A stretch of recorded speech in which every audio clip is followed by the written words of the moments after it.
Anda kembali di Nusantara Petang, pemirsa. Pemerintah berencana memulai vaksinasi COVID-19. Menteri Kesehatan Budi Gunardi Sadikin menyebutkan vaksinasi akan digelar mulai Rabu 13 Januari 2021. Rencananya vaksin COVID-19 pertama di Indonesia akan disuntikan ke Presiden Joko Widodo. Lalu bagaimana regulasi aturan untuk vaksin gratis ini? Pemirsa, inilah dialog Nusantara Petang.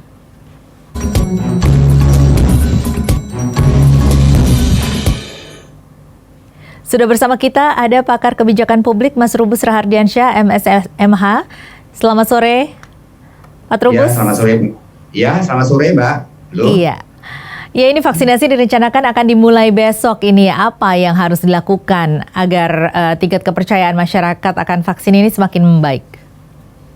Iya, menurut saya apa yang sudah dilakukan pemerintah, terutama oleh BPOM dan MUI ya, untuk sertifikasi halalnya BPOM untuk tingkat keampuhan atau efikasi itu sudah dilakukan, tetapi menjadi problem adalah di masyarakat sendiri informasinya belum begitu masif ya. Jadi artinya komunikasi publik ke masyarakat itu belum berjalan optimal, sehingga masyarakat masih banyak yang belum memahami mengenai rencana mengenai vaksin.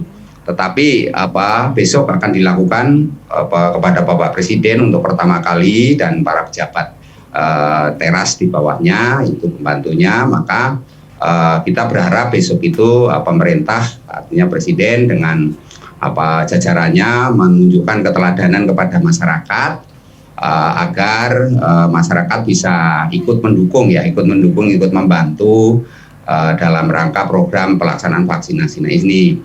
Nah, vaksin ini memang masih banyak di publik ini terjadi informasi yang simpang siur, terutama bahkan berbau hoax juga banyak gitu ya.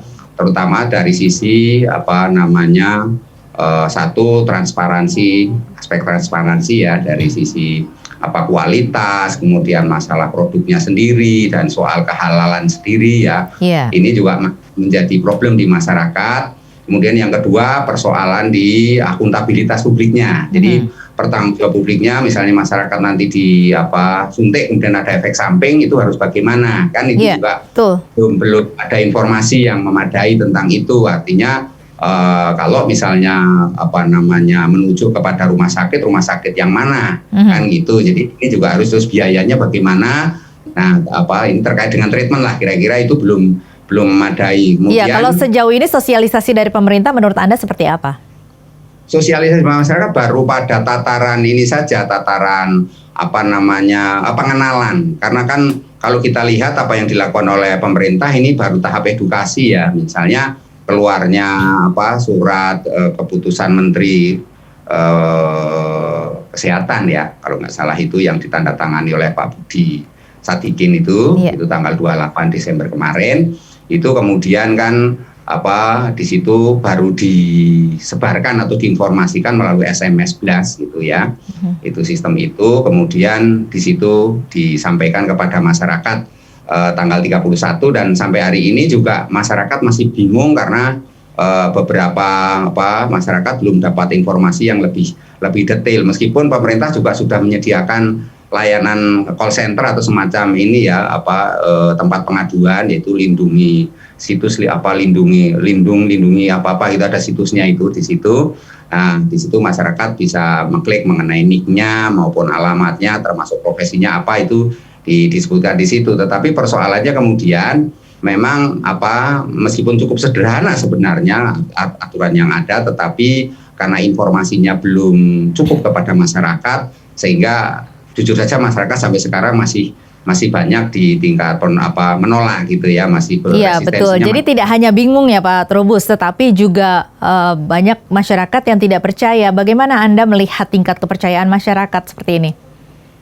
Iya, tingkat masyarakat saat ini kan relatif rendah terhadap vaksin itu sendiri ya, apalagi kemudian mungkin kita lihat satu hari ini juga informasi yang berkembang di publik terkait penolakan beberapa Komisi 9 ya, salah satu anggota Komisi 9 dari partai itu juga mengatakan menolak gitu ya keberadaan ini. Tetapi memang yang menjadi masalah itu adalah informasi terkait dengan kontradiksi maupun apa sih kalau dalam obat itu ada namanya kontradiksi, ada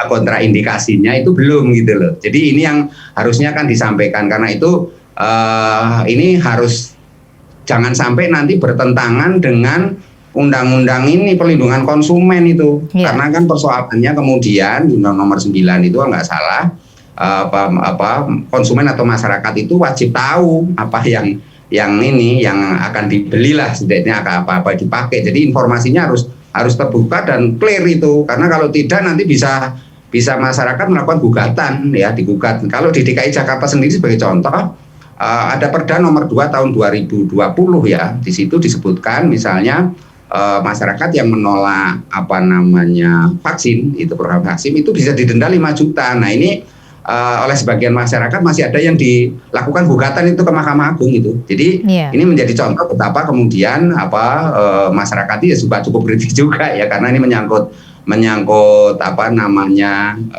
kesehatan lah gitu ya, kesehatan. Jadi saya rasa ini menjadi tugas pemerintah juga bagaimana tidak sekedar menginformasikan, juga memberi kesadaran kepada masyarakat bahwa vaksin ini salah satu upaya, meskipun ada sebagian masyarakat kita yang tidak percaya, tapi juga ada masyarakat kita yang sedikit mendewa-dewakan mengenai vaksin ini, seolah-olah dengan divaksin ini semuanya sudah selesai, beres gitu ya. Iya, jadi padahal sebenarnya ini masih simpang siur ya, jadi perlu ketegasan dari pemerintah dan juga bimbingan yang jelas kepada masyarakat. Kita nanti masih akan membahas hal ini lebih jauh, Pak Trubus, tetapi kita harus jeda dulu.